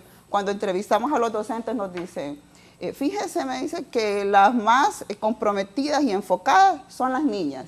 Y eso significa que estamos haciendo las cosas bien en el país. Vamos por mejores tiempos y sobre todo por un mejor empoderamiento de la mujer. Aquí me pregunta la gente, ¿creen que da resultado llevar los exámenes a un 70% la evaluación final? Ahí se van a hablar un montón. Tenemos pero ¿cuánto es de acumulativo? 50. 50. Solo le faltan 20 puntos. Sí. Pero, insisto, Raúl, este es un tema progresivo. Miren, la gente nos dice, ¿será que eso va a funcionar? Sí tenemos una conclusión, que la evaluación que teníamos de 70 puntos de acumulativo y 30 puntos de examen nos dio resultados negativos. Negativos en los aprendizajes, muy buenos en las estadísticas. ¿Usted siempre fue bien estudioso? Fíjese que yo siempre fui un estudiante distraído. En las clases que a mí me gustaban, me iba súper bien. En las clases que no me gustaban, yo fui a recuperación en inglés, por ejemplo, que odiaba la clase de inglés. Por eso, porque sacar 70 con 50 acumulativos no es tan difícil. No es tan difícil. Pero eso es bueno o es malo para los jóvenes. Para el futuro de Honduras, porque es el futuro de Honduras. ¿Qué pasaría si sus... Fíjate que los dejé pensando a todos. No, ¿qué pasaría si sus empleados, ¿qué pasaría si sus empleados no tienen un nivel de rendimiento adecuado, Raúl? No, les digo que no. Adiós, ¿verdad? Claro. Esa es la vida real. Este mundo es un mundo, aunque no nos guste a algunos, de competencias. Sí. Y los estudiantes que no alcanzan los conocimientos mínimos para avanzar al siguiente nivel, no deben de avanzar al siguiente nivel y debemos de hacer esfuerzos para que lleguen a ese nivel. El mejor ejemplo es lo que usted acaba de explicar. Fíjese que el otro día venía con uno de mis conductores y me estaban atacando en una radio por este mismo tema de la evaluación. Primero dijeron que comenzaron el programa diciendo que estaba loco porque había quitado las recuperaciones y que era inhumano que los niños solo tuvieran una oportunidad para recuperar los aprendizajes. Y después dijeron que bueno, lo de la evaluación. Y me dio el ejemplo Wilmer de su hijo. Me dijo, fíjese, jefe, me dice que el año pasado mi hijo dejó para recuperación 3 asignaturas. Y las pasó en las recuperaciones, me dice. ¿Y no lo pidió? Yo me imagino que sí, así como Wilmer. Mi papá no se daba cuenta, mi papá creía que yo pasaba. Su mamá era la compinche. Mi mamá es la que sí. Entonces me dice, y fíjese que como lo estuvimos diciendo, acordate que solo hay una recuperación, este año que acaba de pasar, me dice, no fue ni a una recuperación. Entonces le puedo decir resultados positivos de las políticas que ya tomamos. En relación al año 2023, solo tenemos 3,000 estudiantes más reprobados.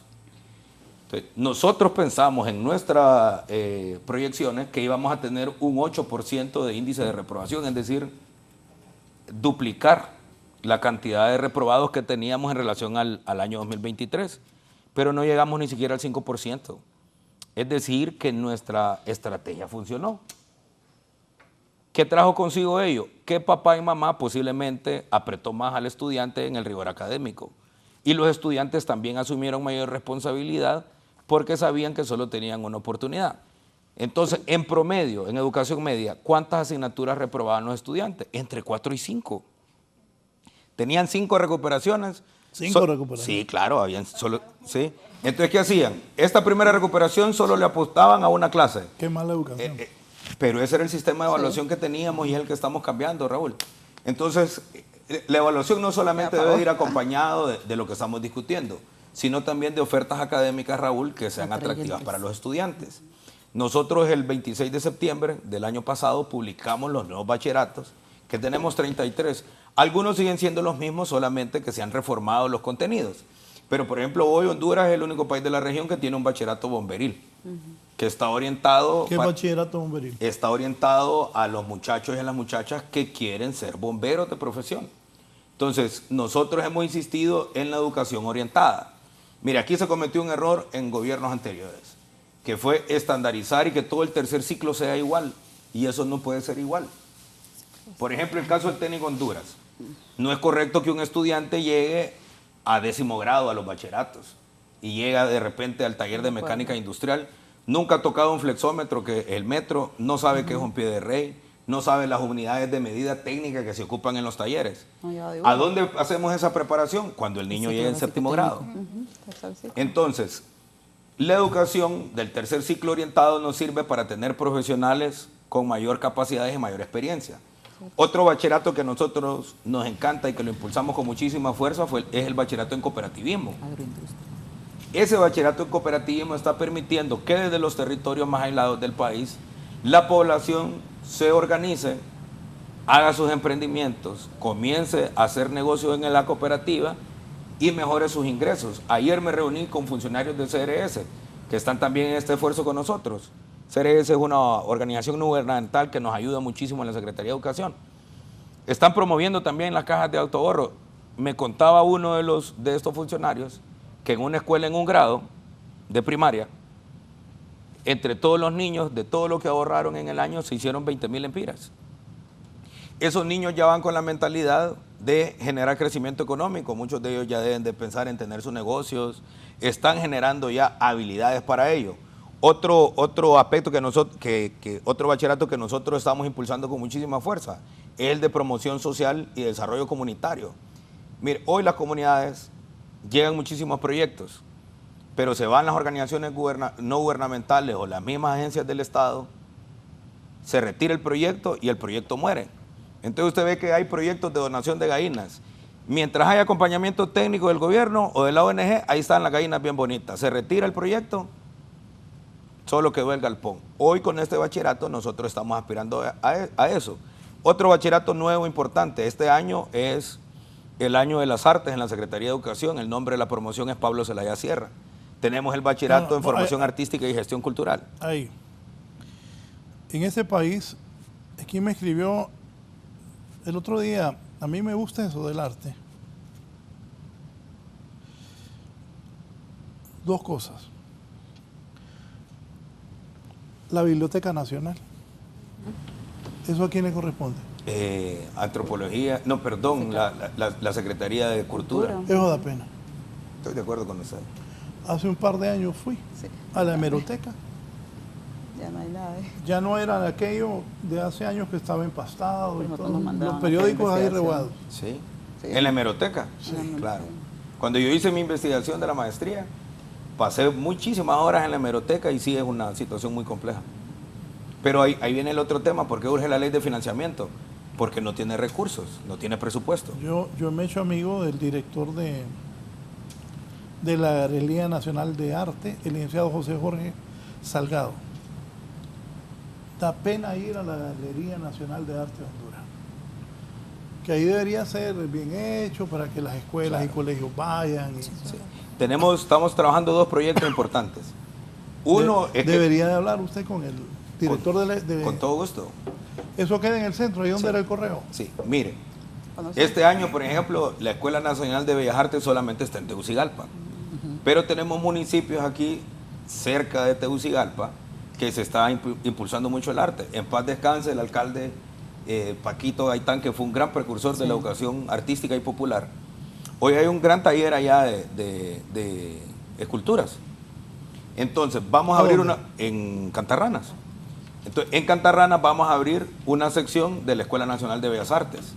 Los muchachos y las muchachas de Cantarranas que están trabajando el tema de arte no van a tener que venir a sacar el bachillerato hasta aquí a Tegucigalpa, sino que allá van a ser atendidos por artistas, y con el alcalde estamos trabajando toda una estrategia para atender el tema artístico. En un centro educativo aquí en la capital estamos construyendo la primera galería de arte de la Secretaría de Educación, porque este bachillerato es en formación y gestión de la cultura.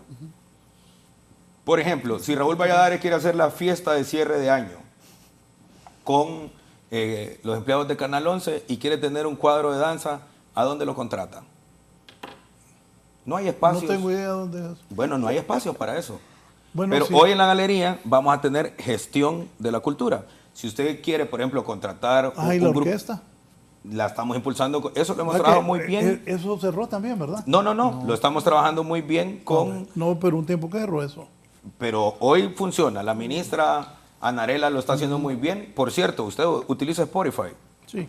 Busca Ignario Cívico Escolar.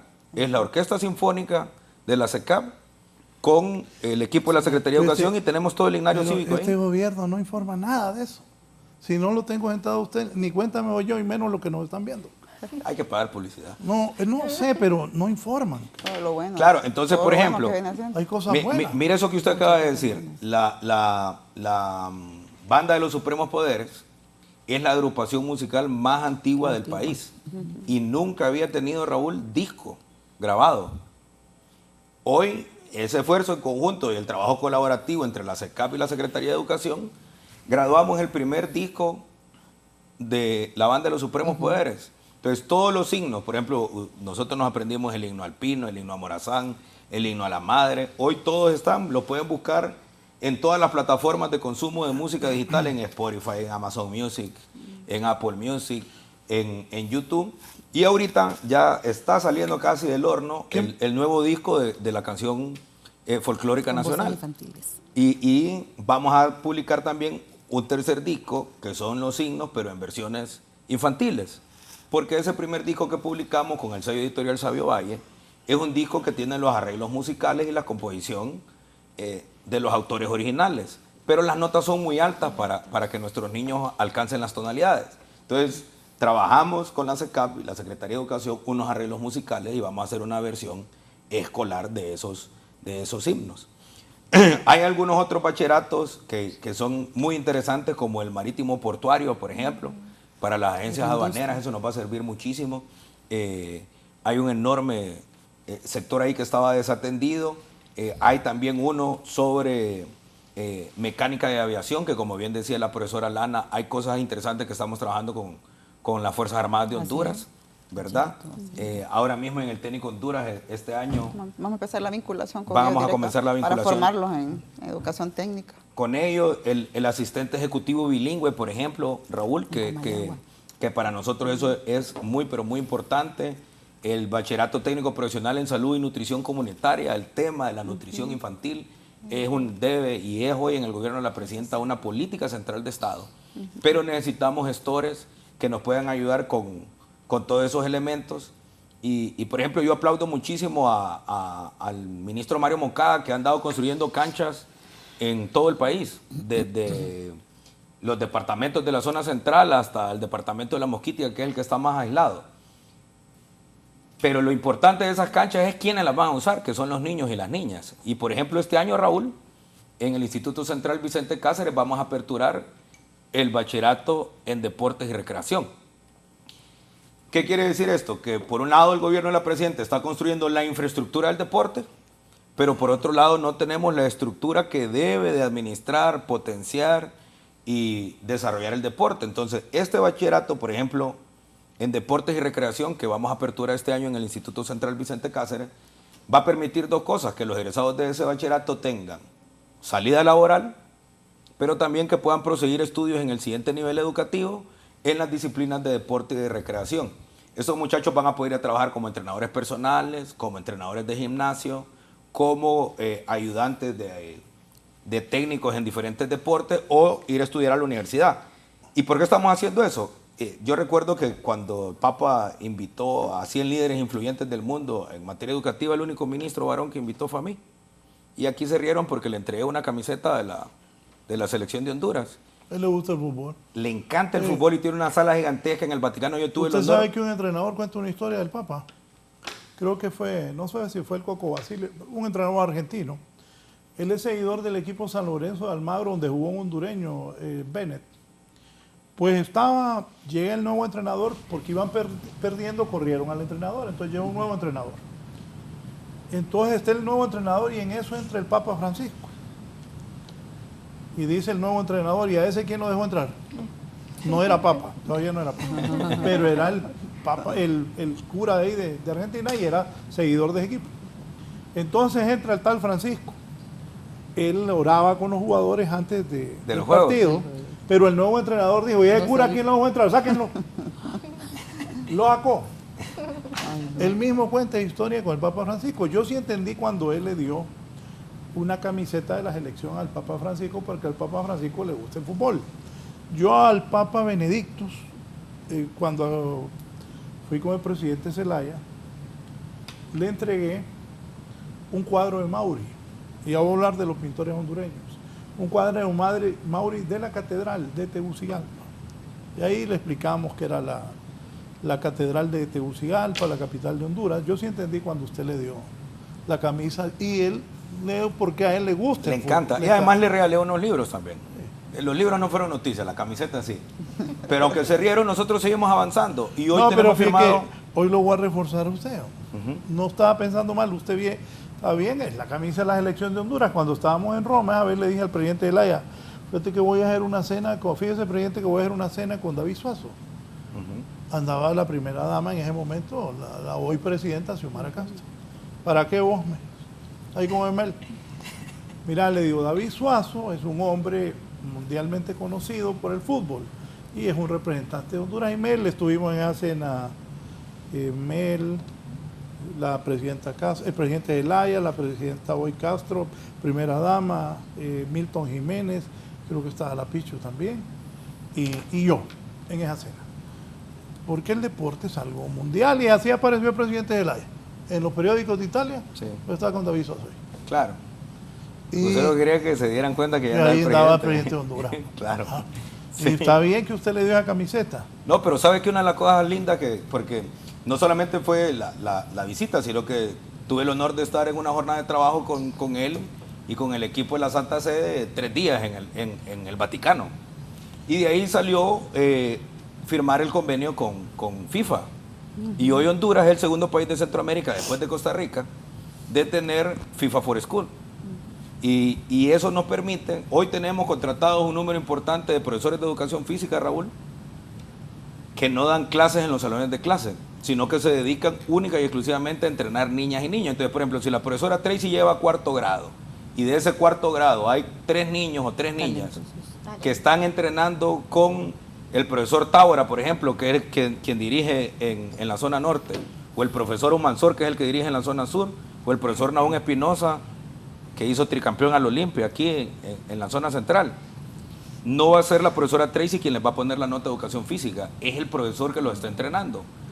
El año pasado también cerramos con el coro de los 1000. Rompimos un récord centroamericano, Raúl, 1046 niños en un coro. Entonces, nuestro proyecto de prevención de violencia está desarrollándose a través del deporte y a través de las artes. Eso es bueno. Sí, ¿y quién auspicia eso? ¿Quién acompaña? El Papa Francisco. Por eso nos invitó a esa reunión, por las cosas que veníamos avanzando y sin duda que hoy las vamos a profundizar. ¿Y qué sucede? De esa buena gestión, hoy CAF, que está en Honduras, nos está haciendo una donación de recursos para poder seguir impulsando estos proyectos que, como lo decíamos anteriormente, son actividades educativas no escolarizantes, pero son formativas, que no solamente desarrollan la parte académica, digamos, de lo que normalmente se hace en los salones de clase. Mire qué cosa más linda, 1046 niños con la banda de rock más emblemática del país, que por cierto a los Diablos Negros en el año 2022 los declaramos embajadores de la educación. Cuando yo estaba en el colegio había una cosa que llamaba PodClan. y era que las bandas de los colegios competían y se hacía en el Calleja Valentine, que se lo llevó El Mitch. el MIS. No han vuelto a hacer un gimnasio. Este año vamos a hacer... Este año les quedan 10 meses. sí, 9. El festival de... No es cierto, este año. Bueno. Sí, el festival de la canción popular y de la canción inédita. Lo vamos a invitar, que nos acompañe en el Solo Teatro Nacional. le digo esto que dice el viceministro de Finanzas. Por cierto, viceministro, ya me dijo Raúl de lo que usted le planteó. Saludos al ministro. El programa de inversión pública ya contiene un proyecto. Estoy hablando de don Roberto Ramírez, viceministro de Finanzas, dice. Saludos al ministro. El programa de inversión pública ya contiene un proyecto de inversión para arte y música. Primero en la historia del país, el cual en sus componentes está recuperación del patrimonio cultural, compra de instrumentos y además capacitación y financiamiento para música y artes. Esto lo maneja SECAP. No sé qué es eso. Sí, la Secretaría de Cultura. Ojo, ¿por qué?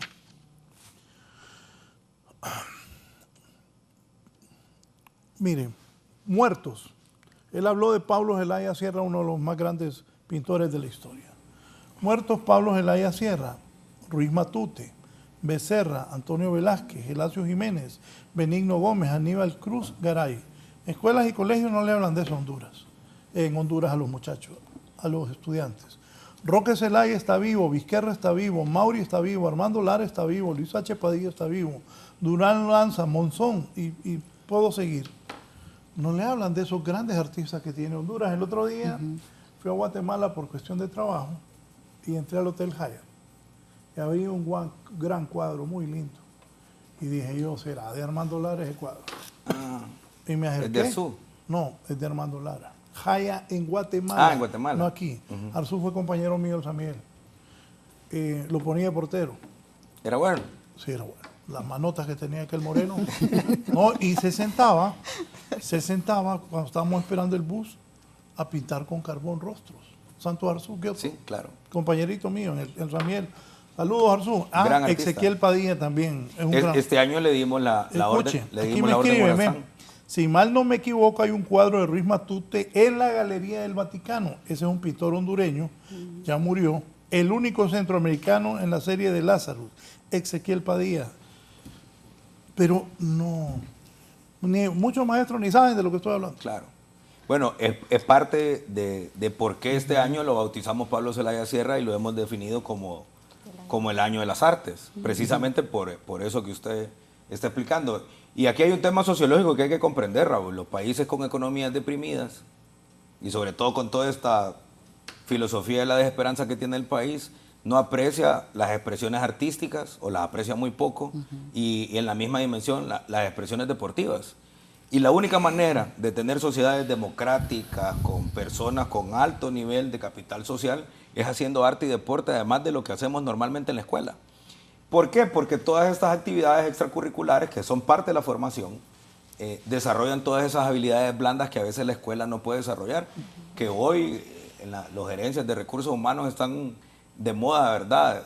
Dar todas esas capacitaciones y cursos, ¿verdad? Que hasta tienen un concepto en inglés, que no es más que el trabajo en equipo y la construcción de soluciones en equipo. Usted haciendo deporte, usted que fue deportista, sabe que uno ahí aprende a ganar, aprende a perder, a comunicarse, a trabajar en equipo, a superar retos, a ponerse metas. Y lo mismo pasa con las artes. Y imagínese usted que hablábamos del maestro Santo Arzú Kioto. Hoy, el año pasado, le dimos la Orden Morazán, que es la distinción más alta que da la Secretaría de Educación a ciudadanos que han aportado importantes actividades a la formación de nuestros niños y de nuestras niñas. Y el maestro Arzú Kioto, sin duda, que es un referente de la plástica nacional. Entonces nosotros con esta Santito iniciativa... le decía la mamá a Santos. Sí, con esta iniciativa lo que queremos es precisamente eso, es visibilizar aspectos culturales que lamentablemente han estado invisibilizados. Estos 1046 niños que vimos en el coro no son niños que solo los fuimos a recoger a las escuelas y los pusimos ahí a cantar. Son niños que tuvieron más de un año de estar trabajando en sus registros vocales, en el acompañamiento, y el reto más importante que tuvimos nosotros con el coro de los 1000 fue precisamente hacer el ensamble, Raúl, porque no son niños de la misma escuela, son niños de diferentes escuelas que están en el proyecto de arte, son niños que vinieron de diferentes departamentos del país, y no me voy a adelantar porque vamos a meter en líos a los de artística, pero este año vamos a tener 2 sorpresas muy lindas en el plano musical y vamos a tener 2 sorpresas muy lindas también en el plano de la plástica y de la escultura.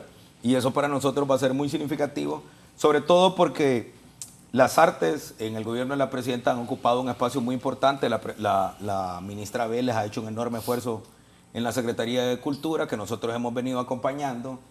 Y estos niños que están haciendo hoy, Raúl, deporte, estos niños y estas niñas que hoy están haciendo arte después de su jornada normal de clase o los fines de semana, es tiempo menos que están expuestos a la violencia. Y no solamente a la violencia que encontramos en la calle, sino en la violencia que se vive en muchos hogares hondureños, lamentablemente. Entonces, estas niñas y estos niños para nosotros son muy especiales porque le están devolviendo la vida y una de las partes más hermosas del sistema educativo, que son precisamente estos espacios artísticos y deportivos. ¿Qué hicimos nosotros el año pasado? No es que nos levantamos y dijimos, bueno, el 2025 va a ser el año de las artes. El año pasado generamos estructuras presupuestarias para profesores especializados en arte. Le digo aquí, yo comparto con usted eso. Cuando yo fui presidente de la CONAPID, de la Comisión Nacional por Instalaciones ad honorem, yo tenía que vender los anuncios para poderle pagar a los empleados. Ahí están los empleados de la CONAPID que lo cuentan. Pero logramos muchas cosas, porque yo pienso que, y en mí mismo lo vi, que los niños cuando juegan deporte se alejan de los vicios. Totalmente. Yo tenía compañeros que fumaban marihuana, yo los esperaba, que me alejaba y esperaba que terminaran para que nos fuéramos al campo. Y muchos de ellos no les gustaba el deporte, pero los que les gustaba no le hacían a las drogas. Claro. Y el arte es importantísimo también.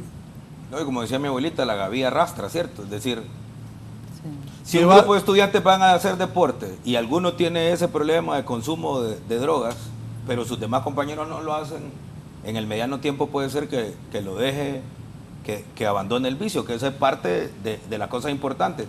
Y la otra cosa, Raúl, es que el deporte y el arte, después, cuando se convierten en actividades extracurriculares, los profesores y las profesoras o los entrenadores se vuelven muy cercanos a los niños y a los muchachos. Yo no olvido de mi entrenador de béisbol en La Ceiba, que si no está viendo los saludos. ¿Jugó béisbol Carlos usted? Alvarado, sí. ¿De qué jugaba usted? Dígame qué puesto. Yo jugué de Aquí está center. hablando con un deportista. De epa. center, pero además usted juega fútbol. No, pero yo jugué de shortstop en San Miguel también. También jugué de shortstop. Sí, claro. O todo un Sport Billy, usted lo No, pero a mí felicito. me gustaba más el fútbol, pero jugaba, y en el barrio yo era el que tenía más guantes. Claro. Ah, bueno. Y yo repartía, no, pero Claro. jugaba, porque me gustaba, yo fui buen deportista. Bueno, Rubén Guifarro me llevó al Motagua, Ah, disculpe, va. Sí. Bueno, yo jugué béisbol en los Delfines en La Ceiba. Carlos Alvarado fue uno de mis entrenadores y por ejemplo en La Ceiba lamentablemente se han perdido las canchas o los campos donde jugábamos. Nosotros entrenábamos a la par de una iglesia que queda ahí por el cementerio, que no voy a decir el nombre, y recuerdo yo una anécdota, que esa iglesia para el lado del potrero donde nosotros entrenábamos, porque eso no era un campo, era un potrero, estaba lleno de ventanas, esa pared, y tenía celosías. Y recuerdo que un compañero nuestro, le mando saludos, un hijo de doña Cami de don Tibiche, Bululo, le pegó un batazo y la pelota pegó en la penúltima celosía y quebró como 20, creo. Y salió el encargado de la iglesia con un balde lleno de pelotas, furioso. Y Carlos Alvarado era mecha corta, creo que hoy ya eso lo ha superado, y nos tiró las pelotas en el campo. Y nos dijo, estos hipotes por cuáles, que no quiebran la celosía. Y Carlos Alvarado le dice, ¿qué querés? Le dice, que anden fumando marihuana. Entonces, esas cosas yo las atesoro porque nos formaron Claro, en realidad. claro. Y eso hizo, no solamente que hiciéramos El deporte. deporte, el arte, Claro. la cultura, Claro. aleja a la gente, a los Claro. niños y a las niñas de los vicios. Sí, y fíjese que hoy, por ejemplo, en La Ceiba estamos reviviendo, estamos haciendo esfuerzos por revivir la liga de béisbol y tenemos equipo de béisbol en el Instituto La Ceiba, estamos organizando en el ITLA, estamos organizando en el Manuel Bonilla, que estamos construyendo un diamante en esos centros educativos y ya el año pasado enviamos equipo, estamos colocando entrenadores y el deporte une, Raúl. Fíjese que cuando yo jugaba habían 4 equipos, que era el de la empresa lechera, el de la Fuerza Aérea, el de nosotros, que era el del barrio, digamos, de ahí del barrio donde estaban los talleres Munguía, Tropical, que era también de la cervecería, y algunos desaparecieron. Y solo nos reunimos con el jefe de la base aérea allá en Golosón y hoy nuevamente la Fuerza Aérea ha organizado su equipo de béisbol. Y eso a nosotros nos satisface mucho porque son tradiciones que se habían perdido.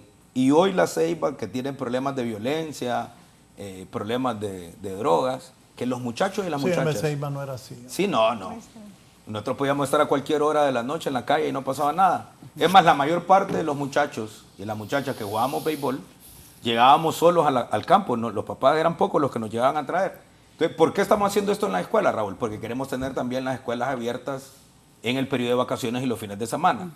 Hoy una madre de familia piensa para prestar una niña para que vaya a hacer deporte, para que vaya a hacer arte. Pero si usted lo manda a la escuela y en la escuela hay diamante de béisbol, cancha de fútbol, de baloncesto, y se va a quedar después de la jornada normal haciendo deporte en la escuela, la mamá no tiene mayor preocupación. Dice el chino Morazán, Raúl Morazán, ya voy a hacer la pausa, espérenme. Dice, lo que dice el ministro Esponda es cierto, el deporte une, aparte que disfruta. Aquí está don Sebastián, don Sebastián Membreño, me manda este cuadro. Fíjate, don Sebastián, que el otro día me estaba ofreciendo comprarme uno que tengo. Es cierto, yo tengo buen arte. Mire ese. Le comparto este de Ezequiel Padilla, título FSLN pintado en 1981 cuando derrocan a Somoza y toman posesión. Es un gran pintor hondureño, Ezequiel Padilla. Yo tengo uno bueno y Quique Flores, Lanza me obsequió uno el día de mi cumpleaños también.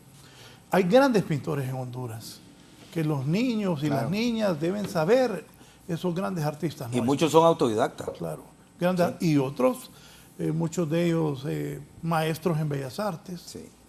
El otro día estuve con Víctor Hugo, Fanconi, que es maestro. Bueno, Monzón, todos ellos. Durón Lanza es autodidacta. Y Durón Lanza es un hombre que pinta muy bien. Roque Zelaya, un maestro, ahí en el altar Cuba hay un gran de las estelas mayas cuadro de Roque Zelaya. Claro.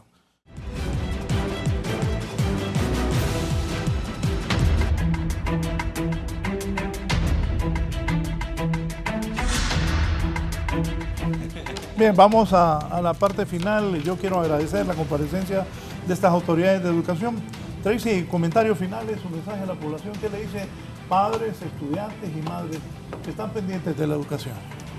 Bueno, que no importa la edad, que se sume, que se matricule en los programas de alfabetización, en la reinserción escolar, ya sea con la primaria acelerada o que pueda cursar su tercer ciclo, educación media. La Secretaría de Educación tiene varias ofertas a nivel nacional. Entonces, matricúlese. Gracias. Alana. Bueno, nosotros tenemos en este año, con el liderazgo del señor ministro, 100 razones para matricular. Invitamos a padres y madres de familia que este año hagamos la diferencia. Tenemos educación vial en el nivel de educación básica, tenemos inglés, tenemos cívica morazánica y esperamos que realmente tengamos ese compromiso, que tengamos esa fe, esa paz y esa justicia que solo la educación la da. Muchas gracias por su participación esta mañana, Imelda.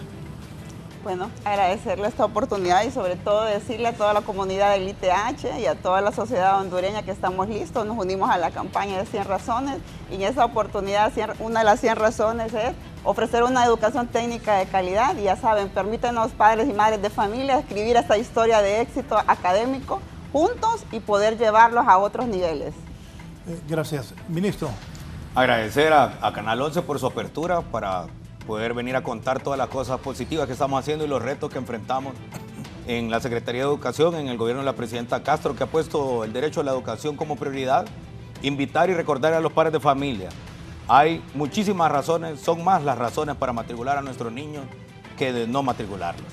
La matrícula es completamente gratis y es tarea en realidad de todos los hondureños y las hondureñas que alcancemos los 2 millones de escolares en este año lectivo 2025 y que siempre la tendencia de la matrícula sea a la alza, que no retornemos a esos años terribles donde todos los años perdíamos escolares y hoy, gracias a los esfuerzos del gobierno de la presidenta Castro, muchos funcionarios estamos pensando afuera de la caja y tenemos una oferta académica muy variada, muy rica, desde bachilleratos nuevos hasta cursos profesionalizantes de manera libre que se van a estar ofertando en varios centros educativos en todo el país, e invitar a las madres y a los padres de familia que nos acompañen y que lleven a sus hijos al Programa Nacional de Artes, al Programa Nacional de Deportes, porque este mecanismo que hemos impulsado para tener las escuelas abiertas todos los días y en el periodo de vacaciones es para todos y queremos que nos acompañen a escribir esta historia de éxito juntos. Gracias el ministro de Educación esta mañana con estas jóvenes señoras que forman parte de su equipo de trabajo. Pongan atención a esto de la educación, siempre que podamos hay que informar, porque venir a pelear aquí de plazas y salarios, se ha hecho algunas veces, el ministro se ha intercambiado opiniones, pero Estamos bien. es bueno saber qué es lo que va a hacer educación. Buenos días, que estén bien. En un momento mis compañeras y compañeros en Hoy Estudio.